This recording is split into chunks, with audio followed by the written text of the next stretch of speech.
Bonjour tout le monde, j'espère que vous allez bien. Dans ce nouvel épisode de Parlons Tarot, vous l'aurez remarqué, le décor est un petit peu différent des vidéos précédentes. Je n'ai pas du tout scripté, comme on dit, ma vidéo. Je suis en mode un petit peu plus chill, un petit peu plus cool. Boisson, faites-en de même, je vous en prie, parce que le sujet qu'on va aborder aujourd'hui, vous l'avez vu dans le titre de cette vidéo, n'est pas forcément hyper ludique et hyper rigolo. Donc je vais avant tout, comme vous le savez, dans cette série Parlons Tarot, vous partager mon vécu, mon point de vue, mon expérience. Je n'ai absolument pas de réponse toute faite sur ce genre de sujet. Et d'ailleurs, cette vidéo, aujourd'hui, pourrait être hyper courte, 1 minute, même pas, quelques secondes je pense, parce que ma réponse pourrait être la suivante. Combien de temps est-ce qu'il faut pour arriver à vivre de son activité de tarologue? Je n'en ai pas la moindre idée. Voilà. C'est dit, mais vous vous doutez bien que si je fais une vidéo, c'est parce que j'ai quand même mon avis sur la question. Pour commencer, je voudrais dire que j'ai toujours un petit peu de mal avec les formateurs, formatrices que je vois, que j'entends dire pour devenir tarologue, il faut bien compter 2 ans, ou il faut bien compter 5 ans, ou voilà, qui donnent une durée comme ça. Ça me paraît toujours un petit peu interpellant. Ça me fait penser, c'est pas hyper joyeux l'exemple qui me vient, mais ça me fait un peu penser à quand on parle du deuil. Vous avez perdu un conjoint, il faut tant de temps pour faire son deuil, un enfant, tant de temps, un animal de compagnie, tant de temps. Ça me paraît tellement étrange parce que c'est tellement intime, c'est tellement personnel, tellement profond. Bon, le sujet qu'on aborde aujourd'hui n'est peut-être pas aussi intime et personnel, mais quoique, parce que ça va venir toucher notre rapport au travail, à la persévérance, à la ténacité, à la légitimité. À quel moment vous vous sentez légitime de tirer les cartes à des inconnus? Notre rapport à la réussite, à l'échec, au découragement, au dépassement du découragement très souvent. Notre rapport à l'argent aussi. Ça, c'est un gros dossier aussi, le rapport à l'argent et à la tarification de nos services en tant que praticien en art divinatoire. Il y a tout ça à considérer. Et puis, il ne faut pas oublier aussi, je trouve, il faut prendre en compte, en considération votre contexte de vie familial, économique, social, professionnel. Vous n'allez pas pouvoir réussir à vivre de votre métier de tarologue aussi rapidement si vous êtes célibataire, sans enfant, propriétaire de votre logement, vous êtes en CDI, vous avez des longues soirées, des longs week-ends à pouvoir consacrer à votre passion, que si vous êtes père ou mère célibataire au foyer, locataire, que vous avez 1, 2, 3 enfants, que vous cumulez 2 emplois pour pouvoir joindre les 2 bouts, que vous vous levez tous les matins hyper tôt pour faire je ne sais combien de temps de transport, vous voyez le contexte de vie, c'est pas rien quand même. À quel moment déjà vous vous posez tranquillement pour prendre soin de vous, et à quel moment vous allez injecter du temps et de l'énergie dans une passion afin d'un jour pouvoir en vivre. Là, le rapport à la ténacité, au courage, au travail, à la persévérance, il vient nous chatouiller quand même, peut-être un peu plus que si on a un contexte de vie beaucoup plus facile, entre guillemets, et je ne mets pas des gens, des hiérarchies dans ce que je suis en train de dire. Je prends mon exemple parce que je vous l'ai dit, je vous partage aussi mon expérience.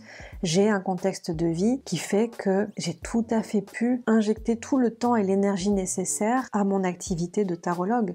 Quand j'ai commencé ma formation, elle se passait tous les lundis entre 1h et 3h du matin à cause d'un décalage horaire. Avec mon mari qui est en situation de handicap et de grande dépendance que j'accompagne au quotidien, à cette époque-là, il avait une équipe d'auxiliaires de vie et on s'est arrangé dans les plannings pour qu'il y ait toujours quelqu'un le mardi matin, parce que donc je vous le rappelle, je m'étais couchée vers 3h30 à peu près. On bosse pas à 8h du matin avec un esprit clair et limpide quand on a si peu dormi.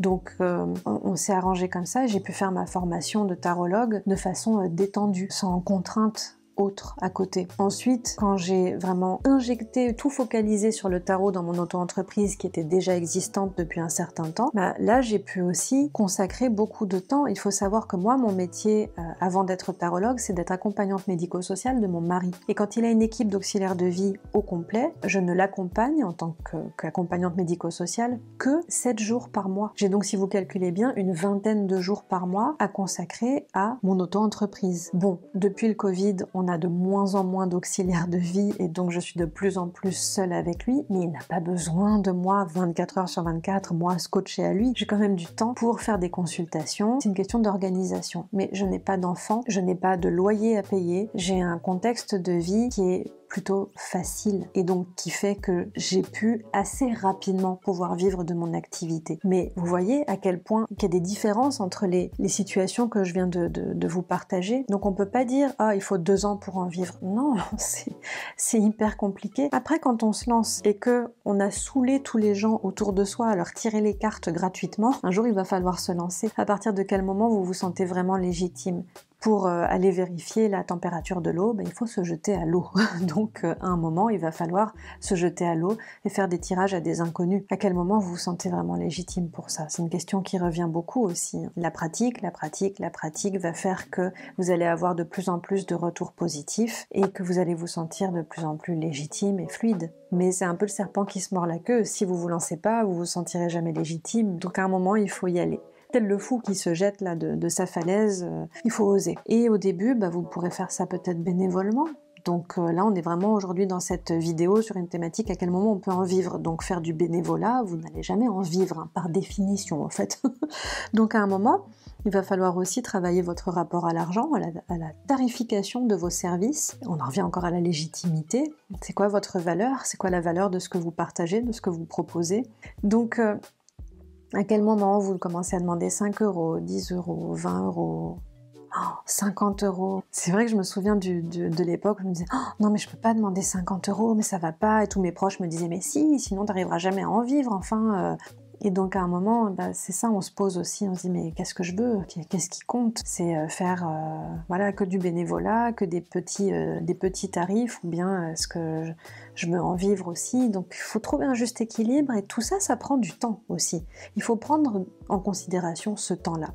Il y a un autre aspect que je voulais aborder aussi, c'est celui de la communication. Je trouve que c'est un sujet dont on parle pas forcément hyper souvent. Le temps où on mettait des petits flyers à la boulangerie du coin pour essayer d'attirer les clients, ou des flyers dans les boîtes aux lettres, est assez révolu, je pense. Si vous habitez dans une grande ville, vous avez peut-être la chance d'avoir des boutiques ésotériques ou des petits cafés un peu sympas où il y a des soirées, peut-être café tarot et tout, mais c'est pas la majorité. Encore une fois, je reprends mon exemple, j'habite en pleine campagne dans un petit village de 800 habitants, donc il faut vraiment tenir compte de ça.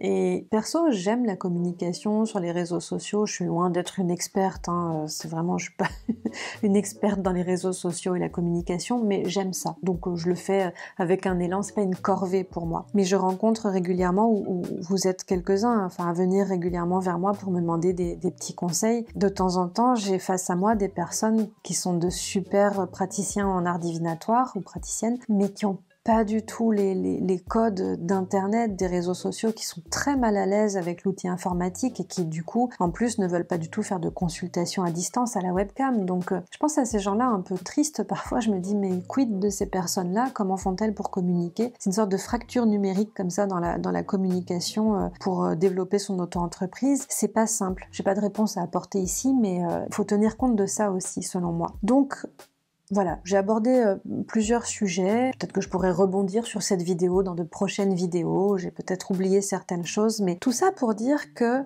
voilà, comme je le disais en début de vidéo, ça me paraît un peu bancal de dire il vous faudra tant de temps pour devenir tarologue ou pour vivre de votre activité de tarologue. J'ai eu un contexte de vie assez facile pour pouvoir vraiment tout injecter dans mon entreprise, dans ce métier de tarologue, et j'arrive à en vivre aujourd'hui presque toute l'année, parce que c'est très fluctuant selon les périodes.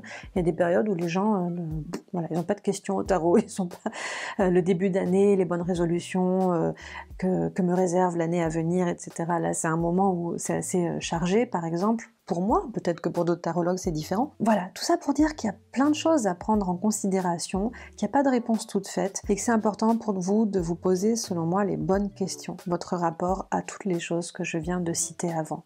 Mais avant tout, j'ai vraiment envie de vous dire, là aussi c'est intime et propre à chacun, mais s'il vous plaît, si vous avez un rêve, que vous avez une passion, que ce soit le tarot ou tout autre art divinatoire, ou toute autre passion d'ailleurs, et que vous avez envie de vivre de cette passion, persévérez. C'est dur, c'est long, c'est beaucoup de travail, c'est souvent décourageant, c'est souvent plein de doutes et de remises en question, mais persévérez. Ça vaut tellement le coup, je le répète vraiment souvent, vivre de sa passion, c'est ce qu'il y a de plus beau, je trouve, j'ai pas les mots.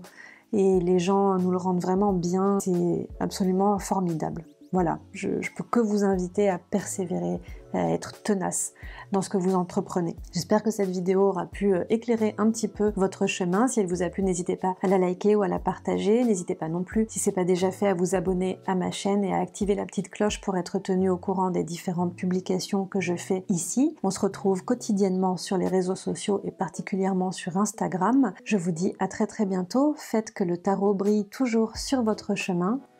Salut!